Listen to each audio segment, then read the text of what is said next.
Hello my guys, ഇന്ന് നമ്മളെ video special video ആണ്. ഈ കാണാൻ നമ്മളെ യാസർ ക്രൂസിന് ലൈസൻസ് കുട്ടി ക്രൂസ് ആയിട്ട് പോലീസ് ക്യാമ്പിന് പോവാണ് ട്രെയിനിങ്ങിന്. ഏകദേശം സ്ഥലത്തെത്തിയപ്പോ നമുക്ക് റൂട്ട് അറിയില്ല. നോക്കുമ്പോ പോലീസ് ബസ്സിന്റെ ബാക്കിൽ പോയപ്പോ സംഭവം കറക്റ്റ് സ്ഥലത്തെത്തിയിട്ടോ. ഇതാണ് മക്കളെ MSP മലബാർ സ്പെഷ്യൽ പോലീസ്. ഇതൊരു സംഭവ സ്ഥലമാണ്. ഇവിടെ നിന്നാണല്ലോ ഇവർക്കൊക്കെ ട്രെയിനിങ് കൊടുക്കണേ. വല്ലാത്തൊരു സ്ഥലം. അന്തും കുന്തില്ലാത്ത ഞങ്ങളോട് പോയി തന്നെയുള്ളൂ. അടുത്ത പോലീസുകാരനോട് ചോദിച്ചപ്പോൾ അവന് ജോയിൻ ചെയ്യേണ്ട സ്ഥലം പറഞ്ഞു. അങ്ങനെ ഞങ്ങൾ കുറച്ച് ഫ്രണ്ട്സ് സെറ്റപ്പിലാട്ടോ അവന് യാത്രയാക്കാൻ പോയി. ഇതാണ് നമ്മള് മമ്മൂട്ടിയാക്ക, നമ്മള് പോലീസിന്റെ വാപ്പേ. അവർക്ക് എന്തൊരു സ്നേഹം മോനോട് ചോദിച്ചാൽ ചങ്കട് പുറത്തു. പിന്നെ ഇതാണ് ഗുൽച്ചിലി. ഇവൻ എന്താ ചെയ്യണേ ഇവൻ തന്നെ അറിയില്ല. വരുമ്പോ നിർത്തുക, കാറിന്റെ പുറത്ത് പോയിണെങ്കിൽ റിവേഴ്സ് എടുത്തിട്ട് അപ്പുറത്ത് കൊണ്ടുപോയി കാറ് നിർത്തുക. അതൊക്കെയാണ് ഇവന്റെ പേര്. ഈ കാണുന്നതൊക്കെ നമ്മളമാതിരി യാത്രയൊക്കെ വന്ന ആൾക്കാരട്ടോ. 100-300 ആൾക്കാർ MSPയിലെ ഫസ്റ്റ് GPന്റെ ജോയിനിങ് ആണ്. അങ്ങനെ അവനോട് സലാമൊക്കെ പറഞ്ഞ് പോലീസ് ആയിട്ട് വാ, ഇനി യൂണിഫോമിലൊക്കെ കാണാന്ന് പറഞ്ഞു. സലാം അലൈക്കും എന്ന് പറഞ്ഞാൽ നമ്മള് പോകും. എന്തൊക്കെ പറഞ്ഞാലും പഠിച്ചിട്ട് പണിയും കാക്കിന്റെ പവർ എന്ന് പറഞ്ഞു കഴിഞ്ഞാൽ വേറെ തന്നെ ആണല്ലോ. പവർ അതെവിടെ കിട്ടും? അതാ ഇവിടെ കിട്ടും, പോലീസിന്റെ പവറേ.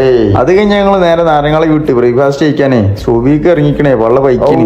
ഇവിടുത്തെ പൊറാട്ട എന്ന് പറഞ്ഞാൽ നല്ല നൂല് പൊറാട്ട കേട്ടോ, നല്ല അടിപൊളിയാണ് കഴിക്കാൻ. മപ്പാസിന്റെ സാധനം വെച്ചപ്പോ ചിക്കൻ കറി നുമ്പനാട്ടോ എന്റെ മുത്ത്. ഇവിടുത്തെ ഏകദേശം വൈബങ്ങൾക്ക് എല്ലാവർക്കും ഇഷ്ടപ്പെട്ടു. നല്ല നൂല് പൊറാട്ടി, നല്ല പുട്ടും വെള്ളപ്പൂവും നൂൽപുട്ടൊക്കെ ആയിട്ട് നല്ല അടിപൊളി ഫുഡാണ്. എല്ലാവർക്കും ഇഷ്ടപ്പെട്ടു. അടിച്ചു മിന്നിച്ച് കയറി കഴിഞ്ഞാൽ അന്നത്തെ ദിവസം ഫുള്ള് പോസിറ്റീവായിട്ട് നിൽക്കും. പിന്നെ ഒരൊറ്റ പ്രശ്നമുള്ളൂ, തിന്നാൻ ഒറ്റക്കെട്ടാണെങ്കിലും ബില്ല് എടുക്കണ നേരത്താന്ന് കാണാനില്ല കേട്ടോ. ആരെങ്കിലും ഒരാൾ കൊടുത്തോട്ടെ വിചാരിച്ചാട്ട് എല്ലാവരും കൈയ്ക്കിട്ട് അവിടെ മാത്തും. പ്ലേറ്റ് ഒക്കെ നക്കി അടിച്ചേക്കണം. അത് കഴിഞ്ഞ് നേരെ മോസിന്റെ വീട്ടിലിട്ട് ഓൻ ദുബായ് പോവാണ്. പെട്ടിട്ടാൻ വേണ്ടിട്ട് അതവിടെ രണ്ടാൾക്കാരുണ്ട് കേട്ടോ. അതാ ഗുൽച്ചിൽ വന്ന് എവിടെ വന്നാലും ഇതന്നെ കഥ. ഒരു ലാപ്പും ഫോണും ഉണ്ടായിട്ട് ബാർബർ കസാലം വരെ ഇങ്ങനെ തിരിഞ്ഞു കളിക്കും. പെട്ടിമിൽ പേരേതുള്ള എഫർ ഷീറ്റായിട്ട് വന്നിക്കണാണ് ബാസിറ്റ്. നല്ലൊരു പെട്ടിന്റെ ഡിസൈനും പെട്ടിമ ഡാൻസ് കളിക്കുന്ന അടിച്ചാൽ എന്താ ഈമാളൊക്കെ മരത്തെ നിസ്കരിക്കണം. ആരും കിട്ടാത്തതുകൊണ്ട് ഞാൻ തന്നെ ഫസ്റ്റ് ചോറുന്നാൻ തുടങ്ങി. അങ്ങനെ പെട്ടി വണ്ടിയിലാക്കി. വേനെന്താ അസ്സലാമു അലൈക്കും ടാറ്റ കൊടുത്തങ്ങാണ്ട് പോരേന്ന് ഇറങ്ങാണ്. അതിന് മുന്നുള്ള കാഴ്ചകൾ കണ്ടില്ലല്ലോ. ഞാൻ കുറെ കരഞ്ഞു. പക്ഷെ ഉരുക്ക് പോലെ ഒരു മനുഷ്യൻ അതാ കൊലായി നിൽക്കും. പക്ഷെ സിസാജിന്റെ കയ്യിൽ നിന്ന് പോയിട്ടോ ചേമ്പർ ചെക്കാനെന്ന് പറഞ്ഞാണ്ട് ഇറങ്ങുമ്പോ സിസാജി നോളി. അങ്ങനെ ഞങ്ങളൊക്കെ എയർപോർട്ടിലെത്തി.